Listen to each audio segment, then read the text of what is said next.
दोस्तों, आप सभी कैसे हैं? उम्मीद करता हूँ अच्छे होंगे, मस्त होंगे। आज बात करेंगे साक्षी मलिक और ब्रजभूषण के मामले के बारे में, जिसके बाद से अभी साक्षी मलिक ने रोते हुए रिटायरमेंट की घोषणा कर दी। तो हम जानेंगे इस मामले में किस तरीके से ये मामला बढ़ता ही जा रहा है और पहले भी इसके पहलवानों ने धरना दिया था, अभी किस मामले में ये धरना दे रही है या रिटायरमेंट की घोषणा क्यों कर दी इन्होंने, इस बारे में हम जानेंगे। तो सबसे पहले मैं आपको बता दूं कि साक्षी मलिक, जिन्होंने कि ओलंपिक में क्या कहते हैं कांस्य पदक जीता था, जिसके बाद से वो बहुत ज़्यादा फेमस हुई थी, बहुत ज़्यादा उनका नाम हुआ था। तो उन्होंने बहुत सारे मेडल उन्होंने जीते, जिससे भारत को गौरवान्वित किया है। बहुत सारे ऐसे मेडल भारत को ला के उन्होंने दिए हैं। कहीं ना कहीं एक बहुत ही बड़ी दुख की बात है कि वो रोते हुए रेसलिंग को अलविदा कह रही है, आरोप लगा रही हैं। ये चीज़ मेरे हिसाब से एक लड़की के लिए ये करना और बहुत सारे लोगों का ना बोलना, मेरे हिसाब से ये गलत है।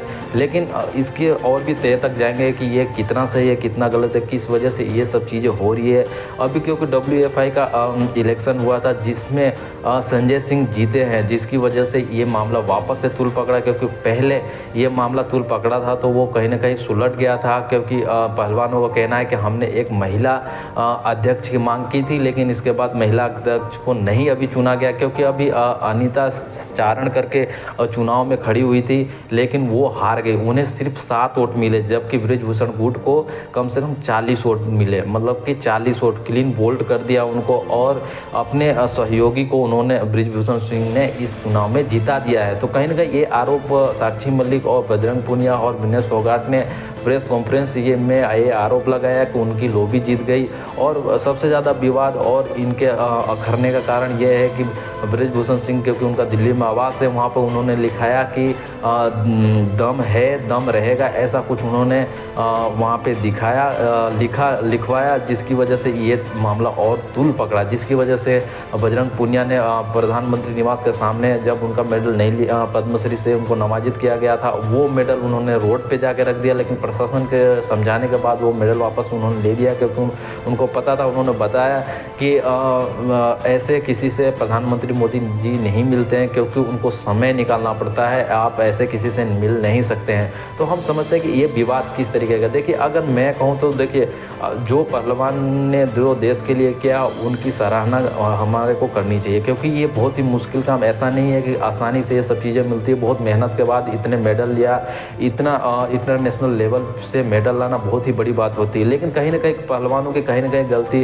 राजनीतिक लोगों के साथ खड़े होकर राजनीति करना, ये मेरे हिसाब से गलत लगता है। अगर वो इसी सिर्फ खेल भावना के साथ में अगर चलते, तो मेरे हिसाब से ये बहुत ही अच्छा रहता। क्योंकि ब्रजभूषण का मामला सुप्रीम कोर्ट में चल रहा है।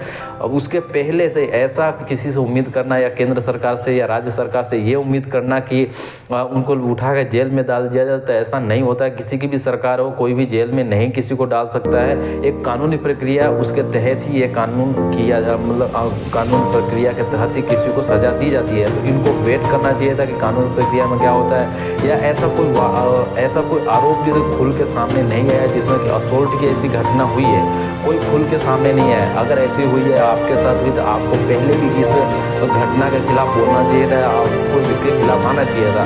और अभी जो रेसलिंग की जो चुनाव हुआ, उसमें वो 40 वोट से जीते, तो कहीं ना कहीं ये सिस्टम बना के तो हमने ही दिया है, उनको जिताया है। कितने लोगों का वोट पाके वो जीते हैं, और फिर 40 लोगों उनको सपोर्ट किया, तो कहीं ना कहीं दबदबा तो है उनका। तो आपकी कहीं ना कहीं कमी देखने को मिली है। आपने कहीं ना कहीं, आपको इस मामले में कहीं ना कहीं सुप्रीम कोर्ट में आपको अभी सुनवाई के लिए अभी थोड़ा सा वेट था, तो उसका इंतज़ार आपको करना चाहिए था। वैसे मैं ये चीज़ जरूर कहना चाहूँगा कि जो खिलाड़ी इस अभी जो रिटायरमेंट उन्होंने लिया, एक गलत है, क्योंकि इसमें सरकार को भी संज्ञान लेना चाहिए। क्योंकि बेटी पढ़ाओ बेटी बचाओ का अभियान जोरों शोरों पर है, तो कहीं ना कहीं एक गलत संदेश जाएगा लोगों में। लेकिन मैं एक चीज़ जरूर कहूँगा कि ये राजनीति के लिए अखाड़ा नहीं है, कृपया करके रेसलिंग में, क्योंकि ऐसा नहीं है कि इनके जाने के बाद कोई रेसलिंग में नहीं आएगा। बहुत सारे ऐसे लोग हैं, अगर ये चुनाव नहीं होता, उसके बाद कितने सारे खिलाड़ियों का कैरियर दांव पे लगा हुआ है। वो भी बहुत कितनी समय से वो तैयारी कर रहे हैं, अपनी ज़िंदगी को संवारने की कोशिश कर रहे हैं, तो उनको भी ये मौका मिलना चाहिए। तो ये चुनाव भी बहुत ज़्यादा ज़रूरी था। कहीं ना कहीं ये दुख की बात है, लेकिन लोगों को सपोर्ट भी करना चाहिए, और ये इसका कहीं ना कहीं बीच का हल निकालने की कोशिश करनी चाहिए। अगर मेरे चैनल को आपने सब्सक्राइब नहीं किया, तो प्लीज़ मेरे चैनल को सब्सक्राइब कीजिए।